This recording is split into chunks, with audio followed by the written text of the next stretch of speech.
Hello, profilers in Schmoville and everywhere else that might be watching. This is the Profiles After Show. My name is Dan Skip Allen. My close friends know me as Skip. My other friends know me as Dan. I am here this week with the newcomer. I think I know how to pronounce his last name, but since I'm not sure, I'm going to ask him. What is your name, panelist? My name is Michael Kamel. I live in Brea, California, which is near Anaheim, California, which is where Disneyland is. So I live like 15 minutes away from Disneyland and like a few hours away from LA, and I'm happy to be here. I've been a big profiler since the Steven Spielberg episode, which is the first episode. So I'm really happy to be here. And I've been wanting to do the show for a while. Well, I am happy to have you, Mr. Michael, and hopefully we'll get to have you on future episodes in the future. Now, Yeah. we are here. The reason why we are here to talk about the man, the myth, the legend, one of the greatest actors of all time, Mr. Jack Nicholson. I thought I'd have a bigger panel for this episode of Profiles, but nonetheless, it's just you and me, and we're gonna do our best to talk about our favorite Jack Nicholson roles, maybe some quotes, maybe some anecdotes or some trivia. But like we always do, we always start the show with our first blood, and the people who inspired us to do the show, Alicia and Scott, they have given me their first blood. And for Alicia, it was The Witches of Eastwick. And for Scott, as a little man's man, his parents took him to see The Shining. I, on the other hand, was about, I'm about 6, 7 years old, something like that. And I've said it before, and I'll probably say it again. I have a channel. I had a channel in Boston where I grew up, TV 38 in Boston, and they had different movies. They always had different genres. Westerns, Christmas movies, monster movies, whatever, gangster movies. And I saw a movie by the name of One Flew Over the Cuckoo's Nest. That was my very first taste of Jack Nicholson. Now we're going to go to you, Michael. What was your first blood? I kind of have two answers for this, but this is kind of sad, the first one. It was Anger Management, the movie with Adam Sandler. Oh, wow. Like 3 years ago, if you talked to me, I wasn't a big movie fan. I wasn't like a diehard movie fan as I am now. I started watching movies in 2013, and I started really appreciating them at that time. So Anger Management was my first movie, and I didn't know who. I'm like, okay, he's the other guy with Adam Sandler. So I didn't really know much of him, and yeah, I barely remember that movie now. I just remember Woody Harrelson plays like a drag queen or something, and that's the only thing I remember. But the first movie I really remember Jack Nicholson, and I'm like, wow, this guy is one of the best of all time, is Batman, the 1989 Michael Keaton one, and just he was the best part of that movie. He just stole every scene he was in, and I was like, wow, I'm in for a treat after I watch all this guy's movies. All right, well, you saw Anger Management. What was your next? I'm going to give you a and B on this question. What was your next Jack Nicholson movie? Hopefully you got something really good up your sleeve now. I already said it. That's it. Just Anger Management. No, Batman.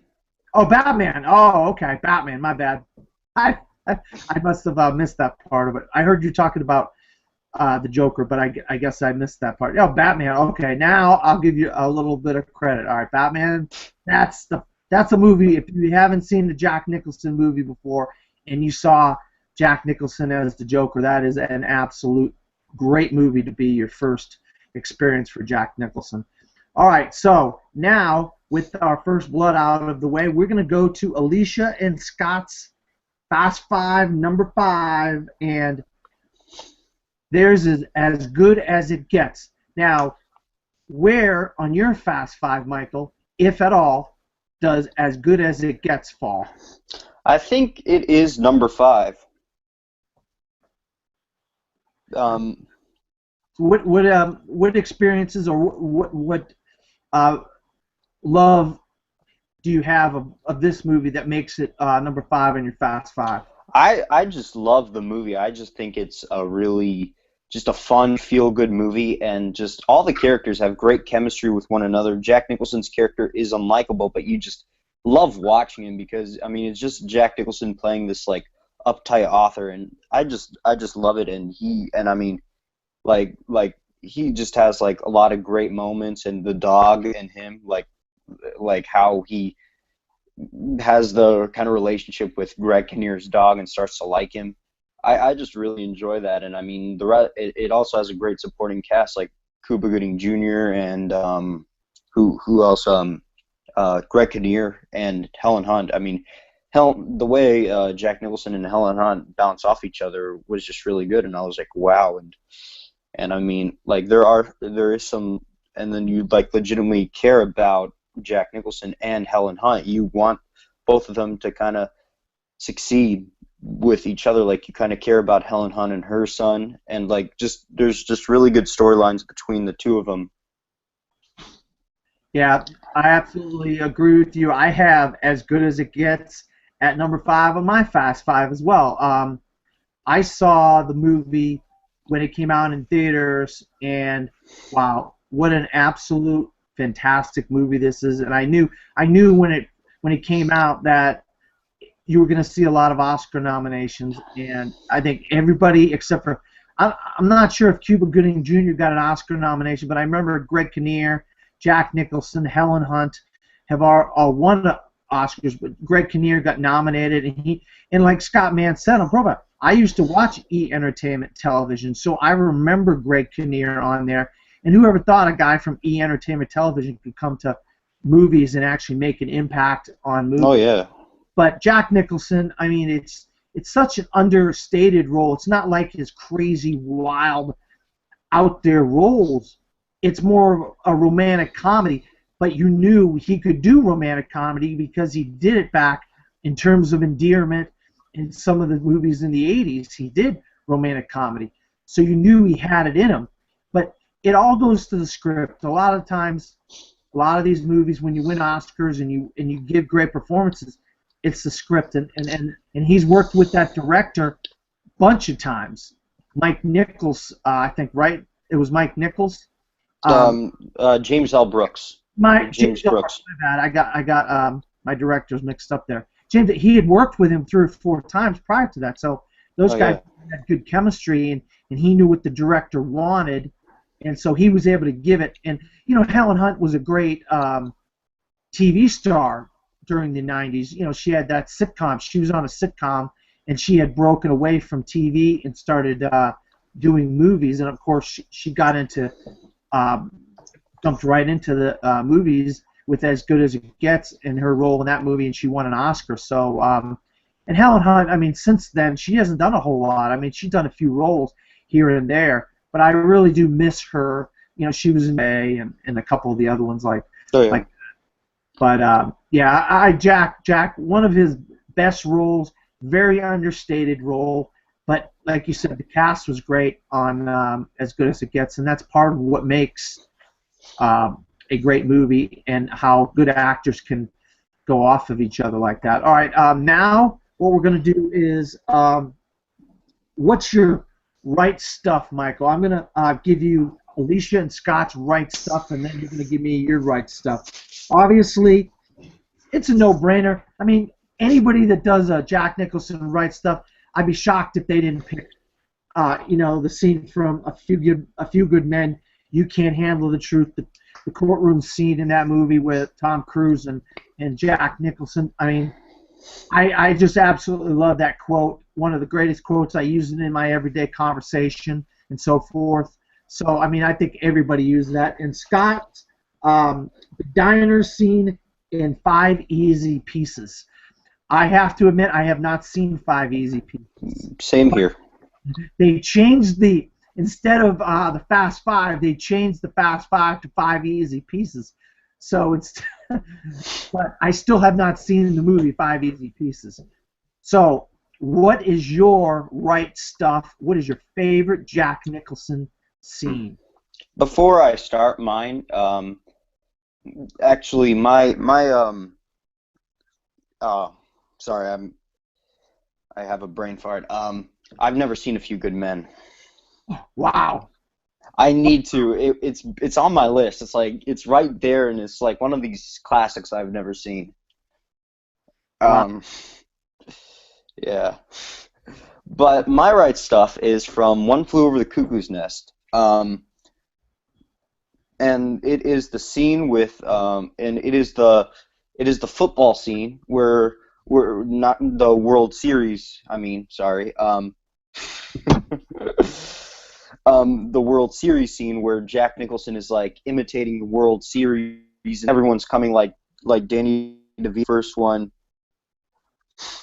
the first one, and like Danny DeVito is like the first one to come, and like he's just imagining the baseball scene, and I'm like, wow, that's really powerful, and you could tell like McMurphy wants to have a lot of fun, but he also doesn't like to be disappointed, and that just is one of the best scenes in that movie. I mean, there are so many great scenes in that movie.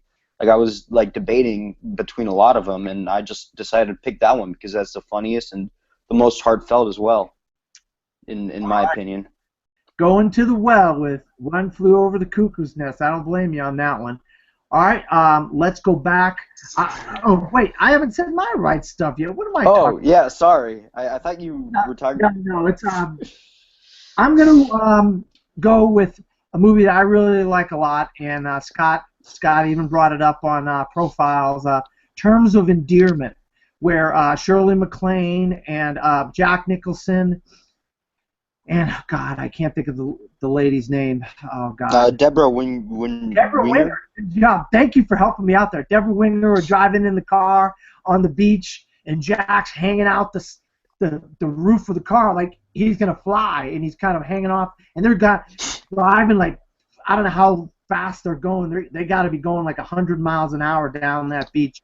I absolutely love that scene, and he's an astronaut. He plays an astronaut in the movie, but that scene really made it for me. Obviously I don't want to use the same one that Alicia used, so anybody could use the "you can't handle the truth" scene, but I decided to go with the driving down the beach scene in Terms of Endearment. All Oh right. yeah, that's a great scene right there. That's like that. Yeah, that's probably like the most memorable scene in that movie. Yeah, it really is. Okay, now we're gonna go with Fast Five or Five Easy Pieces, number 4, and you brought it up a little bit earlier, so I'm interested to see where this lies on your Fast Five. Scott and Alicia had Batman at number 4 on their Fast Five. Obviously, Jack Nicholson, the iconic role of the Joker in Batman. So, where does this movie lie on your Fast Five / Five Easy Pieces? It's not on there. It got pretty close, but it's not on there. Wow, interesting. I actually have Batman. Oh wait, I had As Good as It Gets as number 4. I screwed up.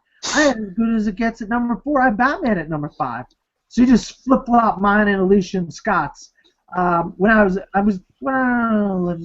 probably 12 or 13 when Batman came out in theaters, and it was like one of those things like, oh my God, they're making a Batman movie. Oh, we got to go see Batman. And when you're thinking about who could possibly be cast as the Joker, there literally was no discussion. Everybody thought the best person and the only person that they could possibly cast as the Joker is Jack Nicholson. And what does he do? He knocks it out of the park. I mean, just the whole Dancing with the Devil in the Pale Moonlight, and then the Prince songs, and he's dancing around and he's painting, and I mean, he just looks like he's having fun as the character. He looks like this character was meant for him, and nobody else should play this character ever until, of course, we know Heath Ledger portrayed the Joker phenomenally in The Dark Knight. I cannot say enough about Jack Nicholson's performance in Batman and as the Joker. He is fantastic in that movie. All right, so since you do not have Batman in your Fast 5/5 Easy Pieces, we're going to go to the last detail. Do you have any information, any trivia, any anecdotes that you would like to share about Jack Nicholson that you may have learned over your years? Actually, should I just do one, or can I do a few? As many as you need. We have all the time in the world. The first one is two roles he was considered for, two big roles. He was interested in playing the dad from The Christmas Story. Oh, really? Yeah, and like I'm like, that would be really interesting. That went to Darren McGavin, who has a famous line in that movie, which I love his line in that movie. I mean, that's a Christmas classic, bud. Oh, absolutely. I think TBS does a 24-hour marathon of it on Christmas. They do it over and over and over on TBS. All right, what's your other anecdote or whatever you have? Another big role, huge role he was considered for was the Anthony Hopkins role, Hannibal Lecter, in Silence of the Lambs. What? Are you kidding me? I am not kidding. Holy smokes! I can't even imagine that movie without Anthony Hopkins. But if you put Jack Nicholson in that, wow! I mean, just seeing what Anthony Hopkins does with that role, I can imagine just wow. Jack Nicholson was that character. That blows my mind thinking about that. You know? Yeah. Was it like conflict of interest, or was it like, did it have to do with him going to Lakers games or something like that, or what? No. I think maybe he declined. I just read it, like I just researched it. I didn't look much into it, but I probably should have, because that's really interesting. Yeah. I mean, how he turned that role down, that is very interesting. That's a story I would definitely like to know more about. Okay, well, Alicia and Scott had some that I just want to share on the show, just so people would know. Jack Nicholson and Danny DeVito were childhood friends in New Jersey. Brando and Marlon Brando and Jack Nicholson were neighbors, and Jack bought Marlon Brando's house and tore it down to the ground so nobody could see how disheveled the house was and how out of shape the lawn and everything like that was, and so nobody could see what Brando had become in the environment that he was living in his later days, which we all know Brando was really not doing so well in his later days. Oh yeah.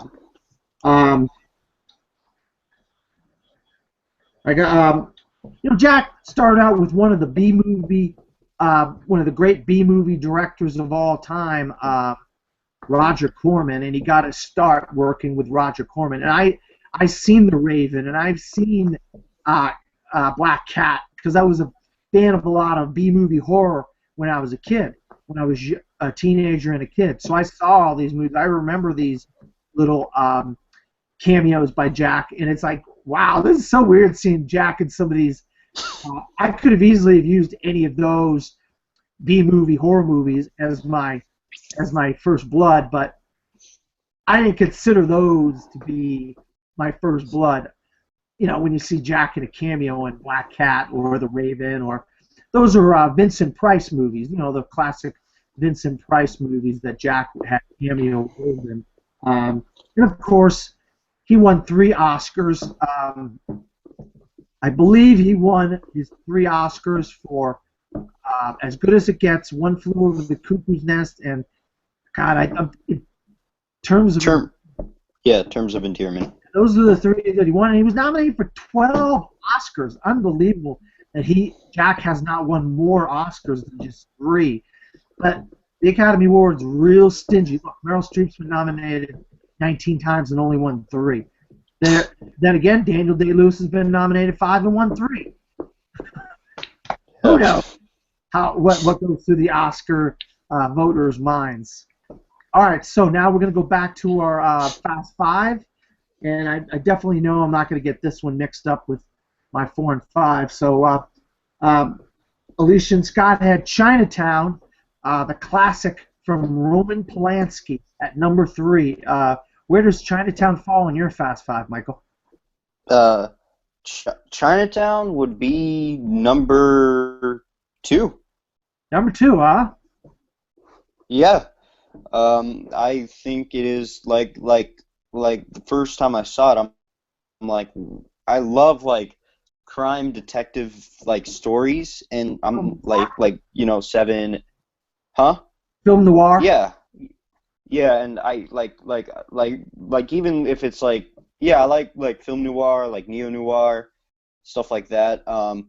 And like this is kind of film noir with color, like Alicia and Scott said, and yeah, I really like the first time I saw it, I was like, wow, this is a really dark, twisted, great looking movie, and it was the first Polanski movie I've ever seen because like I knew who Roman Polanski was because of what he did, and so like I was just blown away by how this script and how this like how the story unfolded, and then you see like these really great and interesting characters like there were so many great moments like when Jack Nicholson got his nose cut off, and like Scott said, it was pretty risky for a character to get his nose cut off or to have Band-Aid on his nose for a majority of the movie. And just the ending is one of the most disturbing and kind of heartbreaking endings ever. Like that is my favorite thing about the movie is the ending. I just think the ending just left me like, wow, this is brilliant. Like that's what made the whole movie. The whole movie's like fantastic for me, but that ending is, I think, probably one of the best of all time. Probably in like the top 5 for me. Is there something going on with your camera by any chance? Because it's The light. jumping a lot. You're just jumping around a lot. Oh, yeah, I'm holding my phone, so. Okay. All right. Try not to move as much. All right. Chinatown. I got it at number 3 on my Fast 5 as well. So it's right down the line. Scott, Alicia, you, me, we all have Chinatown as our number 3. It's really, I mean, an unbelievable movie. The neo noir, that old detective kind of movie, and you think of those sort of movies from like the 1940s, and so with the black and white ones with Humphrey Bogart and Jimmy Cagney and some of these movies, but then you get a color version of something like that, and it's very just, I mean, wonderful to see the vibrant colors and the clothes and the whole world of Chinatown and the where it takes place. And Roman Polanski really captures that kind of that feel, that neo-noir feel, that kind of crime drama, gritty feel to it. And of course, the ending was one of the great endings of all time. And Polanski, I mean, he's been hit and miss with me over the years. I really like The Ghost Rider and Chinatown, but some of his other movies I really haven't liked as much.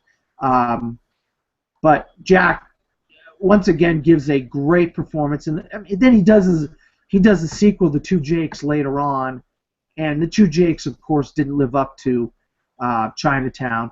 He had Oscar winner Faye Dunaway acting opposite him in Chinatown, so you knew he was once again with some really good people that knew what they were doing. The story and the script and the directing all came together for Chinatown. So I had it at number 3.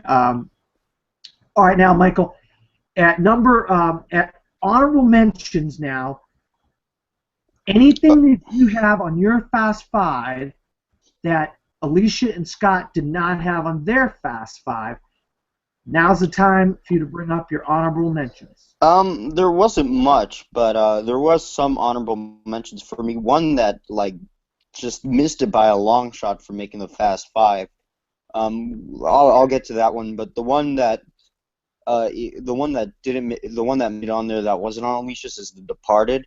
I think that's one of Scorsese's best films, and Jack Nicholson is one of the best parts as Frank Costello because as Frank Costello, he is menacing and also like just he's like really where the main driving point of the movie is, and I think he just steals that movie. And it's hard because it's like it should be really hard to steal that movie because you got like great actors like Alec Baldwin, Martin Sheen, Matt Damon, Leonardo DiCaprio, um, and like that's what he proves. He's like one of the best actors in that movie, and just that scene with Leonardo DiCaprio where he's talking about the rat, like there's a rat, and I just that scene was like just really good. Also the movie theater scene as well, and like there are just so many great scenes, and I do think it is one of his best characters in Yeah. that movie. What else is The Departed the only one that you want to bring up that maybe that's outside your Fast Five or your honorable mentions? I have some that are outside my Fast Five. Terms of Endearment, like it is a really good movie with I mean Jack Nicholson and Shirley MacLaine are great. I mean it isn't really Jack Nicholson's movies like most of these movies that we're gonna talk about, but you know he's still a great part of it, and like I said and I mean he's just great, and there are just so many great scenes like with him and Shirley MacLaine, and I just like you're like there's some mystery to his character at first, and then once you find out more about him, he kind of becomes a really good guy towards the end. Hmm. Yeah, it's weird that you say The Departed in terms of endearment because I have both of those in my honorable mentions as well. Because I actually have Terms of Endearment not in my honorable mentions, but as number 2 on my Fast Five, and I know Alicia and Scott do not have Terms of Endearment on their Fast Five. It is just such a great movie. It just tells you that older people can have a romantic comedy and they can enjoy each other's company, and you can write a good script and you can do a good movie when you have good actors doing these roles. And it's not about a 20-something world out there. You know, there's people in all ages that get in relationships in all walks of life, and it can be older people that have relationships, and you can do a really good romantic comedy when you've got powerful actors like Deborah Winger, Shirley MacLaine, and Jack Nicholson. That's why Terms of Endearment won the Oscar in 1984 for Best Picture, as well as Shirley MacLaine and Jack Nicholson winning Oscars. The Departed. I have a vested interest in this movie because The Departed, Jack Nicholson's character of Frank Costello was he was made off of a real life gangster named Whitey Bulger. Whitey Bulger was a gangster in Boston, where I come from, and he had a his base of operations was in a gas station on L Street in Boston. I've told this story before, I think, and he plays the character of Frank Costello so much like Whitey Bulger, and that the rat seed is just such a classic, iconic clean. I think I got a rat in my outfit. A freaking rat. You know, you cannot deny that is one of his absolute best performances. But it's in a cast that is so phenomenal. Leonardo DiCaprio, Mark Wahlberg, Matt Damon, Alec Baldwin, Martin Sheen. I mean, the cast goes on and on and on. Vera Farmiga. I mean, Martin Scorsese deserved to win the Oscar for Best Picture for that movie, and having Jack Nicholson as Frank Costello makes it one of the most memorable parts of that movie. The other one I had on my honorable mentions was The Witches of Eastwick, where he plays the devil. And you got these these classic actresses of the 80s. Michelle Pfeiffer, Cher, and Susan Sarandon, I believe. I think it's Susan Sarandon. And they're all witches. And these witches bewitch the devil. And he's like the debonair ladies' man. Oh, I'm gonna get with these ladies. They're all gonna be my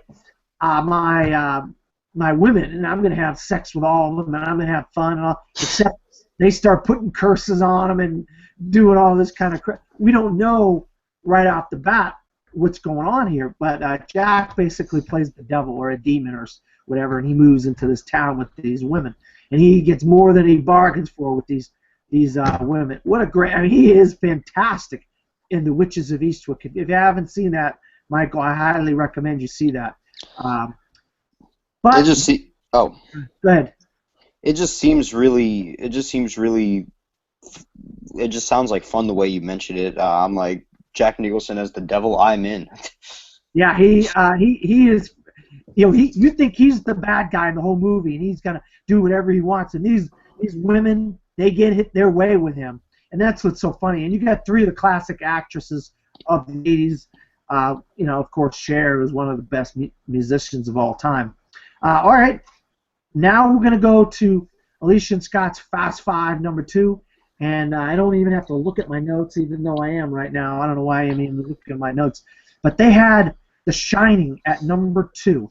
So, Michael, where does The Shining fall on your Fast Five? The Shining is #4. I'm not like a diehard horror fan. I definitely like the 80s horror movies more than any other horror movies. And just Jack Nicholson's performance and his slow build up to madness, because you could tell there was something weird going on, and then like in the beginning, and then like you see his slow descent into madness, and I love when characters just get crazier and crazier as the movie goes on, and Jack Nicholson is probably the best example of that. Like, I mean, there are just so much great scenes, and like also it's kind of terrifying, but it's also kind of funny at the same time too. Like, here's Johnny. Like, he kind of has fun with itself, kind of overacting, but not where it's like, oh God, like it's actually terrifying, like legitimately terrifying, and just like I just love the way he's just going insane, and just like he's just such an essential part of that movie. I mean, there's a lot of great stuff. I mean, it's definitely like Kubrick's the star of it, but Jack Nicholson, if you didn't have him there, like a lot of other people were considered, like Robin Williams was one of them. Like, if you didn't have Jack Nicholson there, I don't think the movie would have been as good. No, I agree 100%. I mean, this is a movie that was supposed to take 6 months to make. It took like 19 months to make. So that tells you the craziness of Stanley Kubrick. But also, he had a nutball on set with him, and that's Jack Nicholson. I mean, he transformed into that character, you know. And as the movie goes along, you have the really weird ghost stuff and the little girls, and you don't know if the guy serving the drinks and the guy in the diner and in the ballroom, if he's real or if he's ghost. What's going on? If this whole thing is in Jack's mind, maybe it's claustrophobia of being in a place in the winter, all by yourselves or whatever. You don't know what the heck the whole story of what's going on here is. But as a classic horror film, one of the best classic horror films, they do a great job of making you not know what's going on, and the jump scares and the things like that. And that's what horror is meant to do. The script is still great, even though you don't know what's real, what's not real. But of course, Jack gives one of his greatest performances in that movie, in the classic line, "Here's Johnny." And I hate to say it, because I mean I'm a big fan of that movie as a horror film and so forth. But something had to get knocked out of my Fast Five. And so Shining, if I had a Fast Six, that would have made #6 on my Fast Five. So everybody can give me a bunch of crap if they want. but The Shining is number 6 out of my Fast Five, so it barely gets left off my Fast Five. I had to put Terms of Endearment in. I liked it a lot better than The Shining. So now we are going to go to um, Alicia and Scott's number 1 movie on their Fast Five, and I think it's going to be a sweep here, folks. I think if you're watching this, you can almost guarantee that Michael Kimmel is going to have One Flew Over the Cuckoo's Nest as number 1. Am I correct or wrong? Yes. Yes. What else can you say about this great movie, Michael? Anything, if anything. I think this movie is just amazing. Like just like from like the first time I saw it, I'm like, wow, this is what real filmmaking is. And then I kept on. It didn't take me a few times to watch it to finally say this is in my top 30 of all time. I just think it's just brilliant, funny, also really emotionally, just heart-wrenching at the same time, and just like Mick Murphy, he's one of the best movie characters, and he's a movie hero, but he's trying so hard to make them have fun, but he's also really flawed. He also has problems, like he screws up, he's really trying to help these other people and try to give them more life, try to give these crazy people more life. And I mean, like, Jack Nicholson just makes a character you can kind of relate to and root for, and even like make him, and even just sympathize with him, and just he's just really, it just really makes you emotional, his character. And I mean, the rest of the supporting cast is great. Like Louise Fletcher as Nurse Ratched, she is like a stone cold woman, and like she's basically the villain of the movie, and it's basically, I just love the way her and Jack Nicholson play off each other, and Louise Fletcher was fantastic. I mean, the rest of the supporting cast, Brad Dourif, Christopher Lloyd, Danny DeVito, everyone else, Will Sampson as Chief. All the scenes with Chief just make me happy and also cry at the same time. I just love this movie. It's emotional, funny, and just pure brilliant. Yeah, I got there, Michael, about an absolute classic. I have One Flew Over the Cuckoo's Nest as my number 1 as well. Like I said earlier, it was my first blood. The cast, it's you have a movie set in a nut house, and you never know what you're going to get in a movie like that. But Jack really brings everything he can possibly bring to Randall McMurtry in that movie, and McMurphy in that movie. And you nailed that. What a great cast, like you said. Chief, wow, was Chief just amazing in that movie, or what? Danny DeVito. Oh yeah. I mean, every one of these characters were just so distinctly different, and they were so odd and out there in different ways. And of course, Jack butts heads with Nurse Ratched. Louise Fletcher, she won the Oscar, I believe, for Best Supporting Actress, and I don't know if anybody remembers her from Star Trek Deep Space Nine. She was in that? Yes, she was. She was a great character in that, and those are the 2 things that I remember her from the most, were those 2 things. And Nurse Ratched, if you go look on IMDb or AFI's Top 100 Villains of All Time, I think she's like in the top 5 or 6 movie villains of all time. So you knew she nailed that role. And if Jack, once again, doesn't have somebody to act off of with the script, with the great director, with the great cast, you could see why it would fall short. But he doesn't. He has a great person like Louise Fletcher and Danny DeVito and Chief and all these people that he acts off of.